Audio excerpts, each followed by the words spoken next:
আসসালামু আলাইকুম প্রিয় দর্শক। আজকে আমরা সরাকসান পাহাড়ের দ্বিতীয় পর্বের এই ভিডিওতে আপনাদেরকে বেশ কিছু নিয়মকানুন, সতর্কতা এবং আপনার করণীয় বিষয়ে আলোচনা করব ইনশাল্লাহ। তো চলুন আমাদের এই আলোচনা শুরু করা যাক।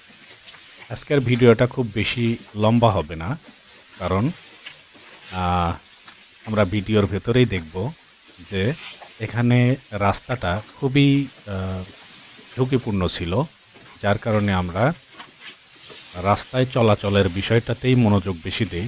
ভিডিও রেকর্ডিংটা খুব বেশি এটা করার সুযোগ হয়নি। সর্বোচ্চ চূড়া থেকে একটু নেমে আসার পরেই এই সেতুটা দেখেন কত রিক্সের সহিত এখানে এটা স্থাপন করা হয়েছে। এদিক দিয়ে ঝর্ণা বয়ে যাচ্ছে।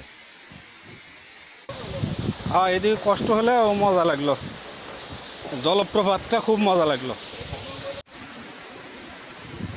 এই যে পাহাড়গুলো দেখতেছেন, এই পাহাড়ের গা বেয়ে আস্তে আস্তে করে দেখেন পানিগুলো এই ঝর্ণা বা যেটা ছোট ঝিরি আকারে নেমে গেছে।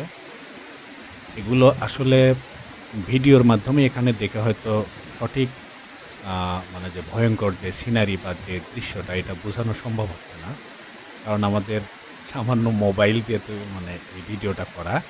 আর এই ভিডিওতে এই যে যে পাহাড়ের যে ভয়ঙ্কর রূপ, এই যে পাথরগুলো যেভাবে চাকা চাকা হয়ে আছে, এগুলো দেখতে এতটাই ভয়ঙ্কর লাগে যে মনে হয় একটু পরেই এটা খুলে পড়বে। এটা কিন্তু আসলে আমার সামনেই এরকমটা না, এটা অনেক দূরে জুম করে দেখানো হচ্ছে। আর যার কারণে এটা পাহাড় কত উঁচু এটা বোঝা যাচ্ছে না। হুম। এই যে পানি দেখতেছেন, এই পাহাড়ের গাছ বেয়েই এই পানিগুলো নেমে আসতেছে। এখানেও দেখেন ওদের হাতের কর্ম, অর্থাৎ তারা যে যাতায়াতের যে রাস্তা সেইটা এখানেও তৈরি করে রাখছে। এই যে দেখেন এই সিনারিটা অনেক নিচে যে দিয়ে আপনার ঝর্ণার যেই পানিগুলো ওগুলো প্রবাহিত হচ্ছে, তার শব্দ আপনারা পাচ্ছেন। এই পাহাড়ে চড়ার সময় আপনাদের কিছু বিষয়ে লক্ষ্য রাখবেন, যেই বিষয়গুলো খুব মানে চলতে হবে আপনাকে, না হলে বিপদে পড়বেন।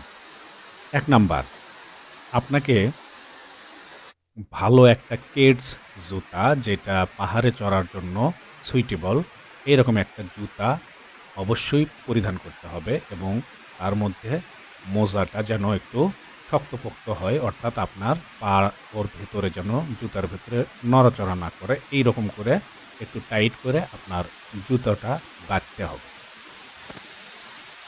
এই যে দেখেন আসলে সৌন্দর্যগুলো বলে বোঝানো সম্ভব হচ্ছে না। এটা চতুর সাইডে এমন একটা মানে যে পাহাড়ের সিনারি, আপনাকে মনে হবে যে আপনি কোনো অ্যানিমেশন গেমের মধ্যে আছেন। আর এখানে কিন্তু রূপটা খুব ভয়ঙ্কর ছিল। মানে একেবারে মেঘাচ্ছন্ন একটা পরিবেশ। এটা সম্ভবত ৫,০০০ ফুট উঁচুতে ছিল। দেখেন এগুলো আসলে ঐরকম করে বুঝাতে পারতেছি না আমি। এটা অনেক গভীরে, ওই যে অনেক গভীরে কিন্তু ওইটা আপনার পানি বয়ে যাচ্ছে। আর এইটা সমুদ্রপৃষ্ঠ থেকে ৫,০০০ ফুট উঁচুতে কমপক্ষে। এখানে মশা খুব আ আপনাকে বিরক্ত করবে। এজন্য মশা নিরোধক কিছু ঔষধ পাওয়া যায়। এই ঔষধগুলো, খাবার পানি অবশ্যই যেন সঙ্গে থাকে।